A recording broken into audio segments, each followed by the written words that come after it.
இந்த அஞ்சலி இருந்துட்டு பணத்துக்காக இப்படி பண்ணுவா அப்படின்னு சொல்லிட்டு எதிர்பார்க்கவே இல்ல. ஒரு பக்கம் நம்ம கௌதம் வந்துட்டு, "இங்க பாரு இலக்கியா, நான் சொல்றத கேளு.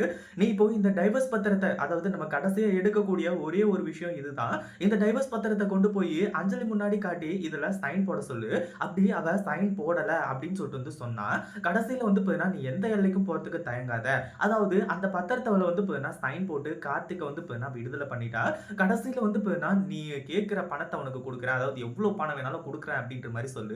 அவ பணத்துக்கு மசியறாளா? இல்ல கார்த்திக்கோட பாசத்துக்கு மசியறாளா? அப்படின்றத நம்ம பார்த்தாகணும். அப்படி சப்போஸ் அவ பணத்துக்கு தான் மசியறா அப்படின்னா, அடுத்தது நம்ம வேற ஏதாச்சும் பிளான் பண்ணி ஆகணும். இந்த ஒரு டெஸ்ட்ட வந்து பார்த்தீங்கன்னா, அவளுக்கு வச்சா தான் கரெக்ட்டா இருக்கும் அப்படின்ற மாரி வந்து சொல்லிடுறாங்க. கடைசியில வந்து பார்த்தீங்கன்னா, இப்போ நம்ம இலக்கியாவும் அந்த ஒரு டெஸ்ட்ட வச்ச உடனே அவங்களுக்கு செம்ம ஷாக்கிங்கா இருந்துச்சு.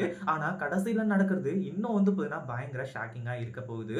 அதுக்கு முன்னாடி என்னவெல்லாம் நடக்குது அப்படின்னு சொல்லிட்டு பார்க்கறதுக்கு முன்னாடி, இப்பதான் நம்ம சேனலுக்கு ஃபர்ஸ்ட் டைம் வரீங்க அப்படின்னா, கீழ இருக்க சப்ஸ்கிரைப் பட்டன பிரஸ் பண்ணிக்கோங்க.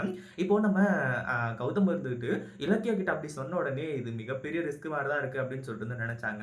ஆனா அத விட வந்து பார்த்தீங்கன்னா, வேற ஆப்ஷன் கிடையவே கிடையாது. அஞ்சலி திருந்திட்டாளா? இல்லையா? அப்படின்னு சொல்லிட்டு எப்படி நம்புறது? அவ பணம் வாங்கிட்டா அப்படின்னா திருந்தலன்னு அர்த்தம். பணம் வாங்கல, பணம் வாங்காம வந்து பார்த்தீங்கன்னா, சைன் போடாம இருக்கா அப்படின்னா, கண்டிப்பா வந்து பார்த்தீங்கன்னா திருந்திட்டான்னு அர்த்தம். இந்த மாரி வந்து பார்த்தீங்கன்னா, அத வச்சு செக் பண்ணிக்கலாம் அப்படின்ற மாரி தான். கடைசியில நம்ம இலக்கியா வந்துட்டு அஞ்சலியோட கழுத்தெல்லாம் புடிச்சு நெரிச்சு, கடைசியில ஒரு சரியான சீன கிரியேட் பண்ணிடுறாங்க. அடுத்ததா என்னாச்சு அப்படின்னு பார்த்தீங்கன்னா, இப்போ அஞ்சலி கிட்ட பேரம் பேசிட்டாங்க. பேசிட்டு கடைசியில அஞ்சலி சொல்றா, "எனக்கு அதுக்கு முன்னாடி வந்து பார்த்தீங்கன்னா, அட்வான்ஸா 10,00,000 குடு" அப்படின்ற மாரி வந்து கேட்குறாங்க. அதாவது இங்க வந்து பார்த்தீங்கன்னா, அஞ்சலி இருந்துட்டு முதல்ல என்னமோ பணத்த வந்து கேட்டா. அதுக்கப்புறம் அந்த பணத்த கொண்டு வந்து குடுக்குறதுக்குள்ள, இவளோட மனசு எப்படி மாறுச்சு, என்ன மாறுச்சுன்னு சொல்றது தெரியல. "அந்த பத்திரத்த கொஞ்சம் குடு இலக்கியா" அப்படின்ற மாரி வந்து சொல்லி, விவாகரத்து பத்திரத்த இப்போ கிழிச்சு வந்து பார்த்தீங்கன்னா போட ஆரம்பிச்சுறாங்க. இதற்கு பார்த்த உடனே வந்து பார்த்தீங்கன்னா, இந்த இடத்துல நம்ம இலக்கியாவுக்கு பயங்கர ஷாக்கு. அப்போ அஞ்சலி வந்து பார்த்தீங்கன்னா, கொஞ்சம் கொஞ்சமா திருந்திட்டு இருக்காளா? அப்படின்ற ஒரு விஷயமும் வந்து பார்த்தீங்கன்னா வெளிய வர ஆரம்பிச்சிருது. இத பத்தி நீங்க என்ன நினைக்கிறீங்க? அஞ்சலி பணத்த வாங்குவாளா? இல்ல கார்த்திக் தான் வேணும்னு சொல்லிட்டு ஒரு நிலையா நிப்பாளா? அப்படின்றத கமெண்ட் பண்ணுங்க.